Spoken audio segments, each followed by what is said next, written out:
మహబూబాబాద్ జిల్లా కేంద్రంలోని స్థానిక భవానీనగర్ 11వ వార్డులో బంజారా యూత్ ఆధ్వర్యంలో ఈ నెల 10వ తేదీన స్థానిక ఎన్టీఆర్ స్టేడియంలో నిర్వహించే బంజారా క్రికెట్ పోటీలలో గెలిచే క్రీడాకారులకు ఇవ్వనున్న బహుమతులను, ట్రోఫీలను వార్డు కౌన్సిలర్ గోగులోత్ బాలునాయక్ ఆవిష్కరించారు. ఈ సందర్భంగా బాలునాయక్ మాట్లాడుతూ ఆటలు యువకులను చెడు అలవాట్లకు దూరం చేస్తాయని, శారీరక మానసిక పునరుత్తేజానికి కృషి చేస్తాయని, ఇప్పటికే 36 జట్లు పేర్లు నమోదు చేసుకున్నామని, ప్రతి బంజారా బిడ్డకు అవకాశం ఉన్నందున మరిన్ని జట్లు వచ్చిన అవకాశం కల్పిస్తామని బాలునాయక్ అన్నారు. బంజారా క్రికెట్ కప్ టోర్నీ ప్రారంభోత్సవానికి బంజారా ప్రజాప్రతినిధులు, నేతలతో పాటు ప్రతి ఒక్కరూ సహకారం అందించాలని కోరారు.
మానకోట జిల్లాలో మన బంజారా యూత్ తరఫున ఒక టోర్నమెంట్, క్రికెట్ టోర్నమెంట్ నడపాలని భావిస్తూ అందరం కలిసి, ప్రతి ఒక్క బంజారా యూత్ అందరం కలిసి జిల్లా మొత్తానికి ఏదో ఒక ఆట దానిలో నైపుణ్యం చూపెట్టడానికి క్రికెట్ టోర్నమెంట్ ని ఎన్టీఆర్ స్టేడియంలో ఘనంగా నిర్వహించడం జరుగుతుంది.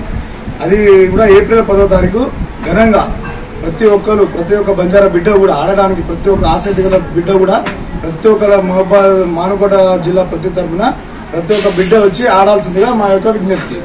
ఆ కార్యక్రమానికి ఇంత దూరానికి తీసుకోవడానికి సహకరించిన ప్రతి ఒక్క బంజారా బిడ్డలు కానీ, ప్రతి ఒక్క వ్యక్తులు కానీ, ప్రతి ఒక్క ముఖ్యులు కానీ, నాయకులు కానీ అందరూ సహకరించారు మాకు.